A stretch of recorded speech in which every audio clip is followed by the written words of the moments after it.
ఈరోజు భారతదేశంలో స్వాతంత్రం వచ్చిన తర్వాత 3 సిద్ధాంతాలు ప్రధానంగా చలామణి అవుతూ వచ్చాయి. ఒకటి వామపక్ష సిద్ధాంతము. ఎందుకంటే ఆ రోజుల్లో కమ్యూనిస్టు విప్లవం రష్యాలో ఏర్పడిన తర్వాత ఆ కమ్యూనిస్టు సిద్ధాంతకర్త కారల్ మార్క్స్ విధానాలతో ఏకీభవించే వాళ్ళు భారతదేశంలోనూ కమ్యూనిస్టు సిద్ధాంతానికి బీజం వేశారు.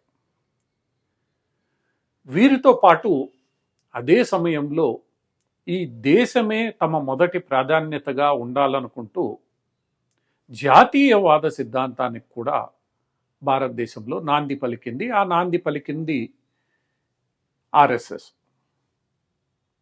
ఈ 2 సిద్ధాంతాలు సరికావంటూ మధ్య మార్గాన్ని కాంగ్రెస్ పార్టీ తన సిద్ధాంతంగా ప్రజల ముందు ఉంచింది. 1930ల నుండి ఈ 3 సిద్ధాంతాలు ఒకదానికొకటి సమాంతరంగా తమ ఆధిపత్యం కోసం ప్రయత్నిస్తూనే ఉన్నాయి, పోరాడుతూనే ఉన్నాయి, తగాదా పడుతూనే ఉన్నాయి. నెమ్మదిగా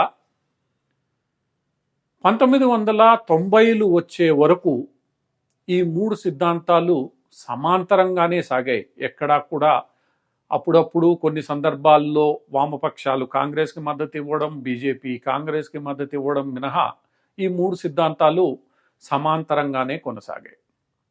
కానీ పివి నరసింహారావు ఏ రోజైతే ఆర్థిక సంస్కరణలు తీసుకొచ్చి ఈ దేశ ఆర్థిక వ్యవస్థను ప్రపంచీకరణ వైపు మళ్లించారో ఆ రోజు ఈ 3 సిద్ధాంతాలలో కొంతమేర మార్పు గోచరిస్తూ వచ్చింది. అంతేకాకుండా పివి నరసింహారావు అవలంబించిన ప్రపంచీకరణ విధానాల కారణంగా సామ్యవాదం అనే సిద్ధాంతం నుండి కొంతమేర క్యాపిటలిజం వైపు భారతదేశం కదిలిపోయింది. అటు పిమ్మట జరిగిన పలు పరిణామాలలో కాంగ్రెస్ పార్టీ చేసిన అప్పీజ్మెంట్ విధానాలతో నెమ్మదిగా భారతీయ జనతా పార్టీ, ఎందుకంటే జాతీయవాద సైద్ధాంతిక భూమిక కలిగిన భారతీయ జనతా పార్టీ రాజకీయాల్లో పుంజుకుంది. ఆ రాజకీయాల్లో పుంజుకున్న తర్వాత మొట్టమొదటిసారి వాజ్పేయి గారు అధికారంలోకి వచ్చినప్పటికీ ఈ మూడిట్లో ఏ రెండిటి కలయిక సాధ్యం కాలేదు. 3 ముఖ్యంగా విడివిడిగానే తమ పయనాన్ని సాగించాయి. వాజ్పేయి గారి తర్వాత మన్మోహన్ సింగ్ ప్రభుత్వం ఏర్పడిన వేళ, ఎందుకంటే వాజ్పేయి గారు 2 మార్లు గెలిచి ప్రభుత్వాన్ని ఏర్పాటు చేసిన తర్వాత అప్పటికే దేశంలో అటు పశ్చిమ బెంగాల్లోనూ, ఇటు కేరళలోనూ, ఇటు మిగతా ప్రాంతాలలోనూ వామపక్ష సిద్ధాంతం ఉనికి కోల్పోతున్న వేళ వాజ్పేయి గారు బలపడ్డం ఇష్టం లేని, అంటే భారతీయ జనతా పార్టీ బలపడ్డం ఇష్టం లేని వామపక్షవాదులు నెమ్మదిగా కాంగ్రెస్ పార్టీ, అంటే మధ్య మార్గ సిద్ధాంతంతో ముందుకెళ్తున్న కాంగ్రెస్ పార్టీతో జతగట్టడం ప్రారంభించారు.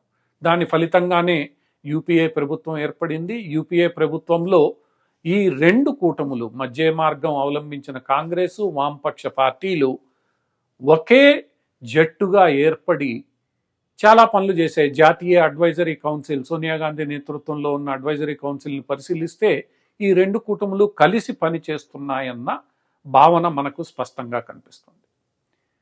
ఆ రోజు నుంచి ఈ రోజు వరకు నెమ్మదిగా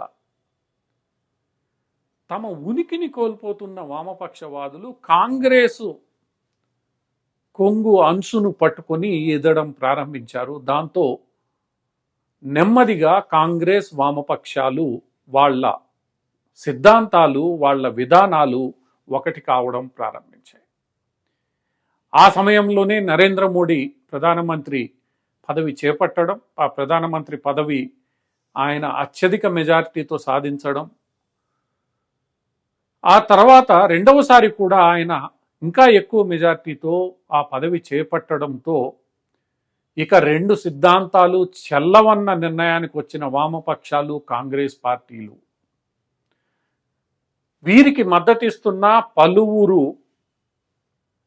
ప్రపంచ మేధావులు, కేజ్రీవాల్ లాంటి వ్యక్తులు అందరూ నెమ్మదిగా ఒక బాటన పయనించడం ప్రారంభించారు. వీరందరి లక్ష్యం జాతీయవాదం అనే సిద్ధాంతాన్ని అడ్డుకోవడమే, దాని యొక్క వ్యాప్తిని అడ్డుకోవడమే. జాతీయవాదం అంటే ఇక్కడ ఏమిటి అనే ప్రశ్న వస్తుంది. ఈ నా దేశం నాకు మొదటి ప్రాధాన్యత అని చెప్పడమే జాతీయవాదం. నాకు మొట్టమొదటి ప్రాధాన్యత ఈ దేశం, ఆ తర్వాతనే మిగతావన్నీ అని చెప్పడమే జాతీయవాదం.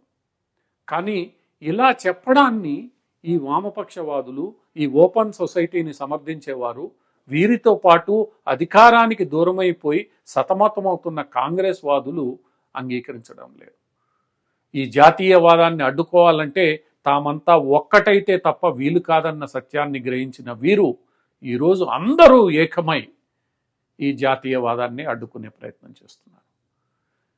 ఈ జాతీయవాదంతో సంఘర్షణ పడే ప్రయత్నం చేస్తున్నారు. ఈ జాతీయవాదాన్ని అణిచివేసే ప్రయత్నం చేస్తున్నారు. ఈ జాతీయవాదంతో పోరాడే ప్రయత్నం చేస్తున్నారు. ఇది రెండు సిద్ధాంతాల మధ్య జరుగుతున్న ఒక సంఘర్షణ. ఈ సంఘర్షణ భారతదేశానికే పరిమితం కాలేదు. భారతదేశంలో 2024 ఎన్నికల్లో జరిగింది కూడా ఈ రెండు సిద్ధాంతాల మధ్య సంఘర్షణ. ఈ సంఘర్షణ అటు ఫ్రాన్స్లోనూ జరుగుతోంది. ఫ్రాన్స్లో ఆ దేశ చరిత్రలోనే లేని విధంగా ఈ మూడు సిద్ధాంతాలకు, అంటే లెఫ్ట్, రైటు, మధ్య మార్గాన్ని అవలంబించే సెంట్రిస్టులకు గందరగోళంగా ప్రజలు ఓటు వేశారు. ఎవరికీ మెజారిటీ ఇవ్వలేదు. అంటే ప్రజలు ఏ సిద్ధాంతాన్ని నమ్మాలనో తెలియని గందరగోళానికి వెళ్ళిపోయారు. ఇక ఇటీవల ట్రంప్పై జరిగిన దాడిని మనం నిశ్చితంగా పరిశీలిస్తే ఈ వామపక్ష మధ్యవాదులైన డెమోక్రట్లు ఒక్కటై రిపబ్లిక్ల మీద చేసిన దాడిగానే మనం దీన్ని పరిగణించవచ్చు. ఈ రెండు, అంటే ఓపెన్ సొసైటీ, వామపక్షం, లిబరలిజం, ప్రోగ్రెసివ్ లాంటి పేర్లతో ఉన్న ఈ సిద్ధాంతాలన్నీ కలిసి నేషన్ ఫస్ట్ అన్న సిద్ధాంతాన్ని ముందుకు తీసుకువచ్చే జాతీయవాదాన్ని అణిచివేయాలని జరుగుతున్న ఈ పోరాటం ఈరోజు ప్రపంచవ్యాప్తంగా జరుగుతోంది. అందులో భారతదేశం అతీతం కాదు. మరి ఈ పోరాటంలో ఎవరు కరెక్టు, ఎవరు తప్పు అనేది తేల్చుకోవడంలో ప్రజలు కొంత గందరగోళానికి లోనవుతున్నారనడంలో ఏమాత్రం సందేహం లేదు. ఫ్రాన్స్ ఎన్నికలు అదే చెప్తున్నాయి, భారతదేశ ఎన్నికలు అదే చెప్పాయి. కొంతమేర వారికి మద్దతు ఇచ్చారు, కొంతమేర వీరికి మద్దతు ఇచ్చారు. ఈరోజు అమెరికాలో జరుగుతున్న గందరగోళానికి అదే కారణం. ఇలా రెండు కూటములు, జాతీయవాద కూటమి, దానికి వ్యతిరేకంగా చేరిన మొత్తం కూటములు ఈరోజు ప్రజలను తమ వైపు తిప్పుకోవాలని విపరీతంగా ప్రయత్నిస్తున్నారు. అందుకు వారు ఏ మీడియాను వదలడం లేదు. Print media, electronic media, digital media, చివరకు సోషల్ మీడియాలో అంది వచ్చిన అన్ని అవకాశాలను, వీటితో పాటు సాంప్రదాయబద్ధంగా ఉన్న ప్రతి వేదికను, ప్రతి అవకాశాన్ని ఈ వ్యక్తులు జాతీయవాదానికి వ్యతిరేకంగా వినియోగించుకుంటున్నారు, ప్రజల్లోకి చొచ్చుకెళ్లే ప్రయత్నం చేస్తున్నారు. ఈ విషయాన్ని ఇప్పటికైనా జాతీయవాద సిద్ధాంతాన్ని మద్దతు తెలిపే వాళ్ళు గట్టిగా గమనించాలి. గమనించి ఏదైతే ఈ నేరేటివ్ బ్యాటిల్ జరుగుతోందో ఆ బ్యాటిల్లో వీరు కూడా చురుగ్గా పాల్గొనాలి. అలా పాల్గొన్న రోజు 2024లో వచ్చిన ఫలితాలు ఇంకా దారుణమైన స్థితిలో రిపీట్ అయ్యే అవకాశం ఉంది. ఆ రోజు మాట్లాడడానికే అవకాశం కోల్పోయే ప్రమాదం కూడా ఉంది.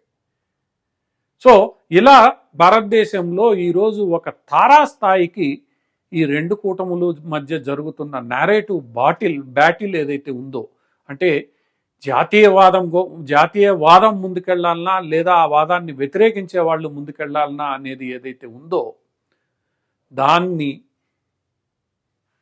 గ్రహించి ఈ మొత్తం వ్యవహారంపై ప్రజలు నిశితంగా అవగాహన కల్పించుకొని తమ మద్దతు తెలపాలి. లేదంటే గందరగోళానికి లోనైతే మాత్రం అది ప్రమాదం. ఎందుకంటే ఈరోజు కాంగ్రెస్ ముసుగులో పనిచేస్తున్నదంతా వామపక్షవాదులే, ఓపెన్ సొసైటీకి చెందిన వారే, ప్రోగ్రెసివ్ లిబరల్ పేరుతో ఈ సమాజాన్ని చీల్చాలనుకునే వారే, సెక్యులరిజం పేరుతో ఒక మతానికి మద్దతు పలికేవారే. ఇది స్పష్టంగా ఈరోజు ప్రపంచవ్యాప్తంగా తేలుతున్న విషయం. ఈరోజు భారతదేశంలోనూ అదే జరుగుతోంది.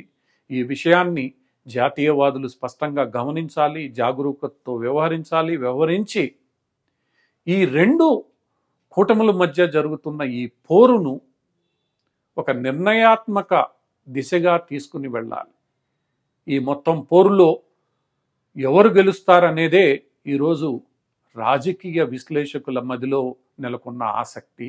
ఆ ఆసక్తి ఏ దిశగా దేశాన్ని మలుపుతుందో వేచి చూడాలి.